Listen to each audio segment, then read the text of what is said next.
প্রিয় শিক্ষার্থীরা, আজকে ২.১-এর ১ নং প্রশ্নের উত্তরটা আমরা করার চেষ্টা করব, সমাধানটা করার চেষ্টা করব। পাটিগণিতের ২.১। তো এখন আমরা প্রথমে প্রশ্নটা পড়ে নিই।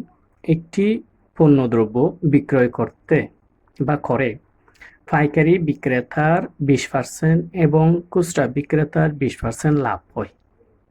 যদি দ্রব্যটির খুচরা বিক্রয় মূল্য ৫৭৬ টাকা হয়, তবে পাইকারি বিক্রেতার ক্রয় মূল্য কত? এখানে দুইজন বিক্রেতা, একজন বিক্রেতা আর একজন ক্রেতা। এখন কথা হচ্ছে, পাইকারি বিক্রেতা আর খুচরা বিক্রেতা আমরা কিভাবে বুঝবো? পাইকারি বিক্রেতা কারা, খুচরা বিক্রেতা কারা? পাইকারি বিক্রেতা হচ্ছে যারা একসাথে অনেকগুলো পণ্য দ্রব্য কি করে বিক্রি করে, যেমন ১ গাড়ি, ২ গাড়ি, ১ বস্তা, ২ বস্তা এরকম করে লটে যারা বিক্রি করে তারা হচ্ছে পাইকারি বিক্রেতা। আর যারা ওই পাইকারি বিক্রেতা থেকে লটে মাল নিয়ে অল্প অল্প করে বাজারে বিক্রি করে বা কোথাও গাড়ি ভরে নিয়ে বিক্রি করে অল্প অল্প, তারা হচ্ছে খুচরা বিক্রেতা। এখন এই দুই বিক্রেতার মধ্যে আমাদের এই একটা খুচরা বিক্রেতার বিক্রয় মূল্য ৫৭৬ টাকা দেয়া আছে। যেহেতু তারা দুইজনেই ২০% করে লাভ করেছে, সেই ক্ষেত্রে পাইকারি বিক্রেতার ক্রয় মূল্য কত ছিল এটা আমাদের বাইর করতে হবে। তো যেহেতু এখানে আমাদের খুচরা বিক্রেতার বিক্রয় মূল্য দেওয়া আছে, প্রথমত আমরা খুচরা বিক্রেতার হিসাবটা করে নেব। ওকে, তো এখন আমরা খুচরা বিক্রেতার হিসাবটা করি। খুচরা বিক্রেতা কয় পার্সেন্ট লাভ করেছে? ২০% লাভ করেছে। ওকে, তাহলে ২০% লাভে খুচরা বিক্রেতার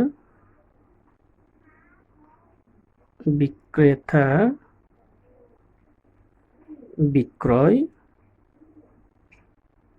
মূল্য সমান ১০০ যোগ ২০, অর্থাৎ এখানে ২০% বলতে এখানে পার্সেন্টটা হচ্ছে এই ক্রয় মূল্য আর ২০টা হচ্ছে লাভ। তাহলে একসাথে বিক্রয় মূল্যটা হবে কত?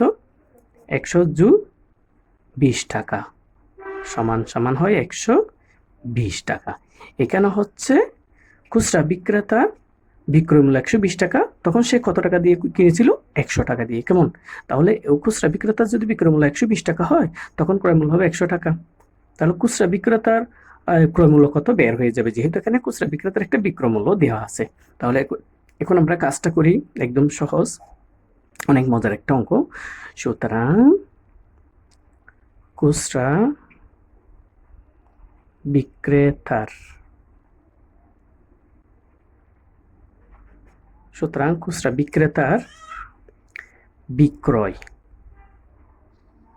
বিক্রয় মূল্য ১২০ টাকা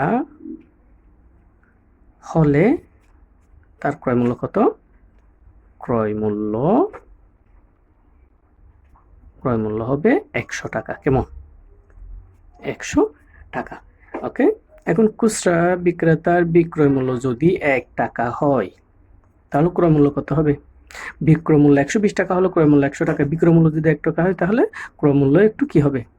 কম হবে। সেই ক্ষেত্রে ১২০ যাবে নিচে, উপরে হবে ১০০। কেমন? এরপর হচ্ছে কত? ৫৭৬ টাকা। খুচরা বিক্রেতার বিক্রয় মূল্য যদি ৫৭৬ টাকা হয়, তাহলে ক্রয় মূল্য কত আমরা বের করি। ১২০ উপরে ১০০, এদিকে ৫৭৬। কেমন?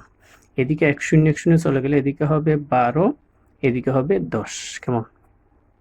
আবার আমরা ২ দিয়ে যদি করি, এদিকে হবে ৫ দুগুণ ১০, এদিকে হবে ৬ দুগুণ ১২। কেমন? তাহলে এবার ৬ দিয়ে করি। ৬ নং ৫৪, ৫৫, ৫৭, ৩ আছে, এদিকে ৬, ৬ ৬ ৩৬। কেমন? ৬ ৬ ৩৬। তাহলে এখন থাকে কত? ৫ গুণ ৯৬। এটা হবে, এর গুণফল হবে খুচরা বিক্রেতার ক্রয় মূল্য। কেমন?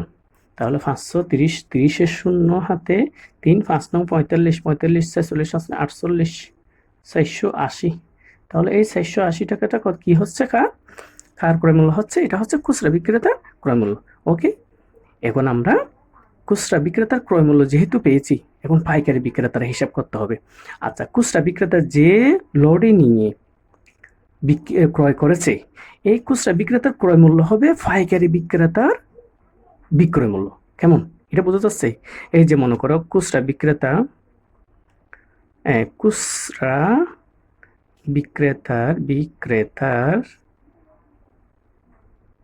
ক্রয় মূল্য সমান পাইকারি বিক্রেতার বিক্রয় মূল্য।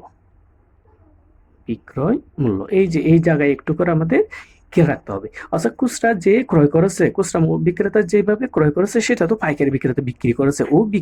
পাইকারি বিক্রেতা বিক্রয় করেছে যত টাকা দিয়ে, খুচরা বিক্রেতা তত টাকা দিয়ে কিনেছে। এই জন্য এটা সমান সমান হবে। তাহলে খুচরা বিক্রেতার ক্রয় মূল্য যদি 480 টাকা হয়, 80 টাকা হলে পাইকারি বিক্রেতার বিক্রয় মূল্য হবে কত?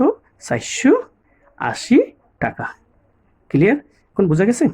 আচ্ছা, এটা হচ্ছে আমাদের পাইকারি বিক্রেতার বিক্রয় মূল্য আর খুচরা বিক্রেতার ক্রয় মূল্য। এখন আমরা পাইকারি বিক্রেতার ক্ষেত্রে যাব। যেহেতু একইভাবে 20% লাভ করছে পাইকারি বিক্রেতাও, তাহলে আমরা এটাই ধরে নিতে পারি, হ্যাঁ, 20 টাকা ইজি 20%। তাহলে এখানে আমরা খুচরার জায়গায় কি লিখবো? পাইকারি বিক্রেতার বিক্রয় মূল্য। যেহেতু এখানে বিক্রয় মূল্য একটা আমরা পেয়ে গেছি, তাহলে ক্রয় মূল্য হবে কত? 100 টাকা। এখন আমাদের ক্রয় মূল্যটা অটোমেটিক এটার মতো করলে চলে আসবে। সুতরাং পাইকারি বিক্রেতার বিক্রয় মূল্য 120 টাকা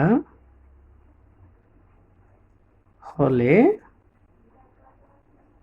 ক্রয় মূল্য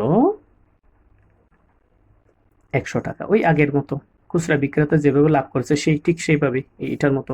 তখন পাইকারি বিক্রেতা বিক্রয় মূল্য যদি 1 টাকা হয়, তাহলে তার ক্রয় মূল্য কত? ওই আগের নিয়মে সেম না? 120 হবে নিচে, উপরে হবে 100। কেমন? তো পাইকারি বিক্রেতার বিক্রয় মূল্য যদি 480 টাকা হয়, এই যে আমরা যে খুচরা বিক্রেতার ক্রয় মূল্য পেয়েছিলাম সেটা হচ্ছে পাইকারি বিক্রেতার কি বিক্রয় মূল্য। কেমন? তাহলে পাইকারি বিক্রেতার বিক্রয় মূল্য যদি 180 টাকা হয়, তাহলে ক্রয় মূল্য কত আমরা বের করব? 120 উপরে হবে 100 গুণ 480। কেমন? এখান থেকে একটা শূন্য, এখান থেকে একটা শূন্য গেল, এটা হবে 10, এটা হবে 12। তো 12 48-এর মধ্যে 4 12 48, 4 দিলাম, এদিকে একটা শূন্য এখানে বসাই দিলাম, তাহলে কত হয়? 40। কেমন? 40 আর 10 যদি গুণ করি হয়ে যায় কত? 400 টাকা। এটাই হচ্ছে আমাদের মূল সমাধানের উত্তর। কেমন? তো আমাদের এখানে বলছে কি পাইকারি বিক্রেতার ক্রয় মূল্য কত। তো আমাদের পাইকারি বিক্রেতার ক্রয় মূল্য কত আসছে? 400 টাকা। ওকে, ইজি। এটাই আমাদের মেইন সমাধান। সুতরাং পাইকারি বিক্রেতার ক্রয় মূল্য হবে 400 টাকা। একদম সহজ না? অনেক মজার অঙ্ক। এটা যারা বিশেষ করে ছেলেদের জন্য বেশি প্রয়োজন হবে, যেহেতু তারা বাজার সাজার করে, হ্যাঁ, তাদের এটা ব্যবসা বাণিজ্য করে, তাদের ক্ষেত্রে এটা কিন্তু বেশি প্রযোজ্য। মেয়েদের জন্য প্রযোজ্য, তবে ছেলেদের জন্য বেশি। ওকে, তাহলে আজকের জন্য এই ক্লাসটা সমাপ্ত করলাম। সবাই বারবার দেখবে, ভালোভাবে দেখবে, বোঝার চেষ্টা করবে, তাহলে অবশ্যই পারবে। ওকে, আজকের জন্য বিদায় নিলাম। আল্লাহ হাফেজ।